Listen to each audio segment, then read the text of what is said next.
Hey everyone, thanks so much for joining us for the first episode of the Nav.it Files. Today, of course, I'm joined by my partner in crime, Erin Papworth, CEO and co-founder of Nav.it. Hey, Hey, Erin.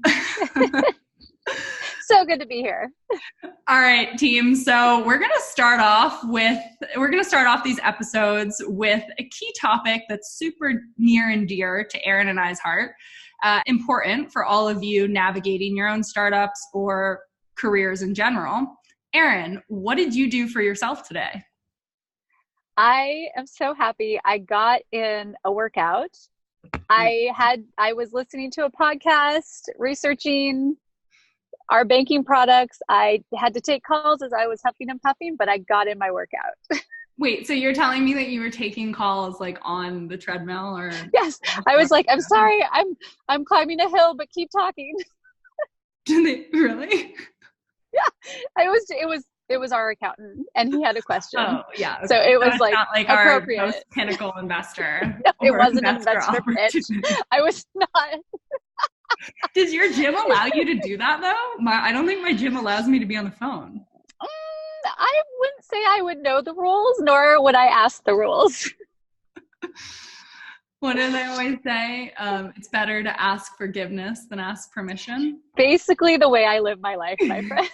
I do know there's a big sign that you can't have cell phones in the women's locker room. So I do know that rule, but the rest of the gym seems like it should be fair game. Okay, no, I agree. If you don't know already or haven't guessed, Erin and I are a remote team. And as you can tell, Erin is now calling in from the car. Erin, where are you? Oh, I am in between meetings. I'm running from point A to investor coffee.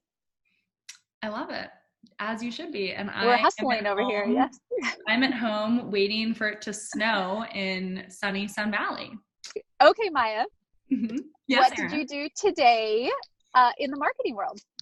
So I have had a goal. Well, we have had a goal to interview 100 people in our target demographic in the next month. So I think I'm on like number 60 with that interview. Woo! Go team. Feels amazing. Not sure how it happened. And it's so funny. These things get longer and longer. So I have like the same interview guide questions. And some of these are people that I know and some of these are people that I don't know. And for whatever reason, maybe I've just become more talkative throughout the whole thing. But like people really want to tell me about their financial health, which is great. And I asked this question at the end of the interview. This is just so mean. It's like, what is your one financial truth? Oh, that's great. Why does that mean? If I could answer that. Yeah, can you answer that? But well, financial truth. I mean, I would say my one financial truth is I never spend above your means. This is twofold. Never spend above your means. Yeah. And always plan 40 years down the road. Oh, that's good. So I'm like that long-term investor that just like you're like the old fogey. You're like the old crotchety. But you know what I learned? And I learned this today, actually. Oh my God, John must know that we were talking about him because he just texted me. Talking about him on YouTube. That's even better.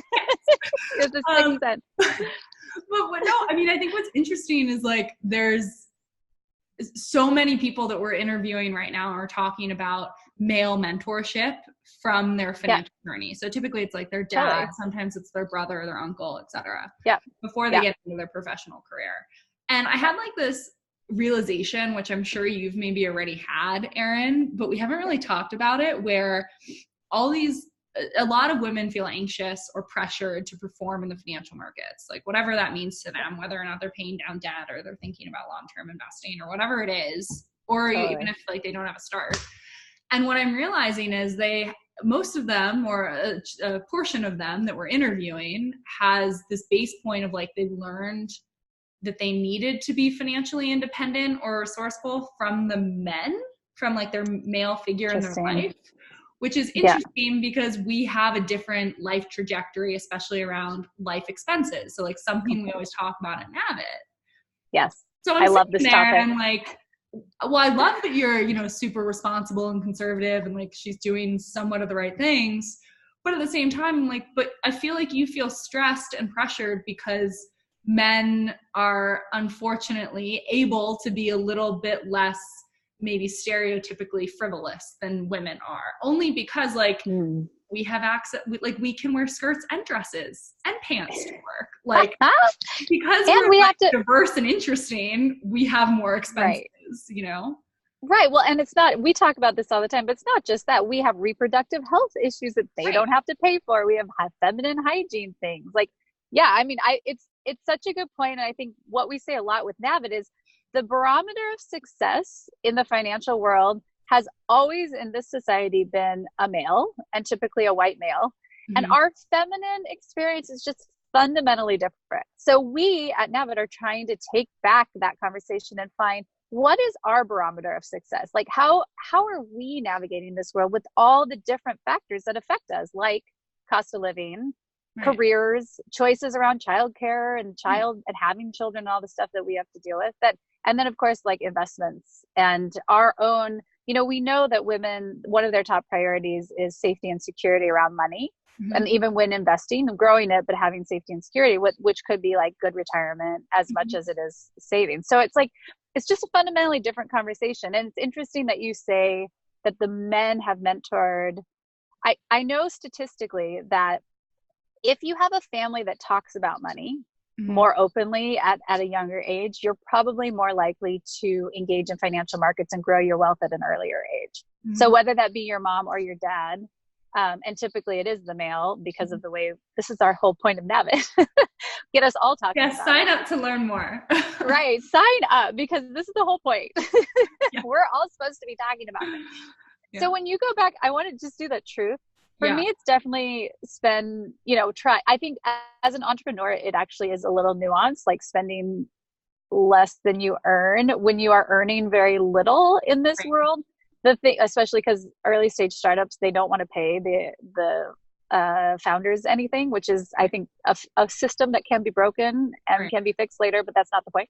The point is, when you are at that point, the thing that has gotten us through, or what gets me through, is I have been really good with money historically. So I've had this great cushion of an emergency fund and money that if I'm getting paid very little, I can, and I believe that Nav.it will be successful and there will be a financial outcome on the other side, I can support myself in the way, or I can find side hustles, or I can keep going. And I think that's feeling like you can navigate and you're confident in your ability to navigate it is so powerful. And that's really kind of my second truth of like, just being like allowing myself to be confident that I'm going to figure it out.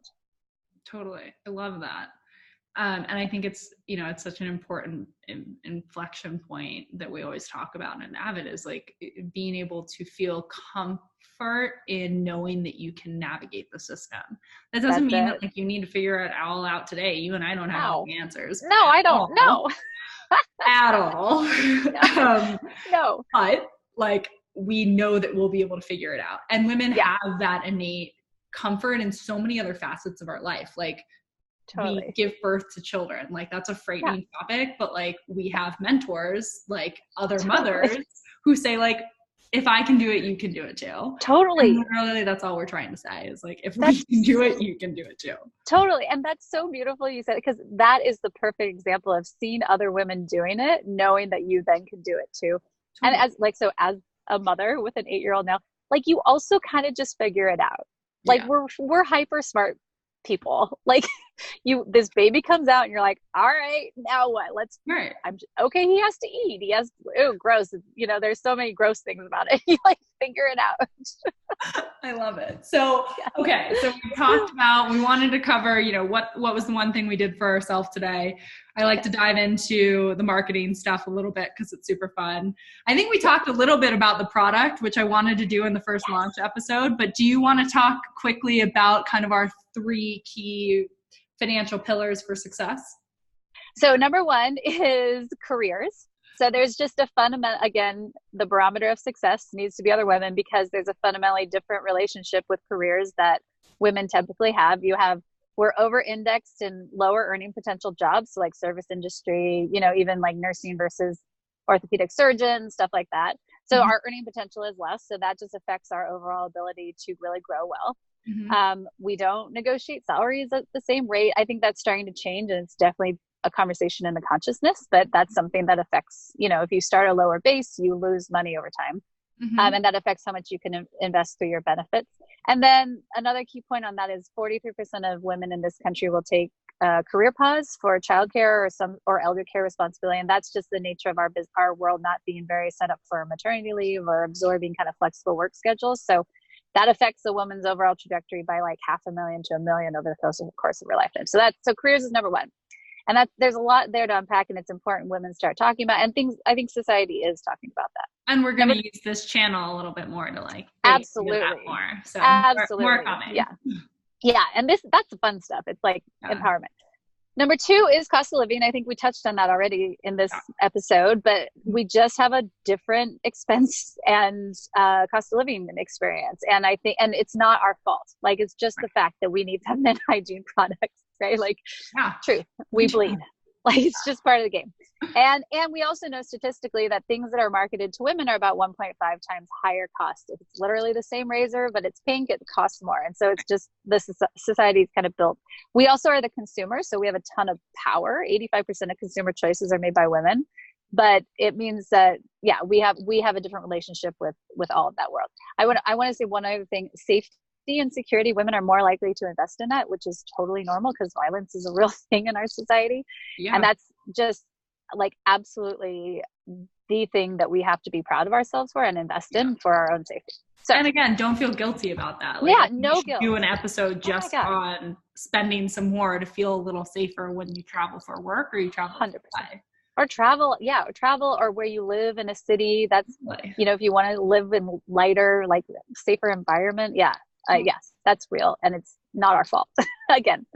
And number three is, so historically women only got access to financial markets in the 70s, really. Like, we only really accessed labor markets, and like women couldn't get credit. I say this all the time, but women could not get credit without a man signing until 1974. That is 45 years ago. So recent. So that credit means home loans, student loans, it's, not just credit cards. So we haven't had a historical engagement in financial markets with all of these things. So we're just we're underinvested and we're underbanked. And that's just, I think, the nature of being excluded for so long. And now it's just time to start talking about it and figuring out how to navigate it on our own terms. Totally. I love it. So we're coming up on time here. We want to keep this engaging and short. What is the real talk for today? So we want to bring up these topics that, like, starting a startup is hard work. Oh, Lord. So from anything from personal to professional, Erin, what's your real talk today? Oh, man.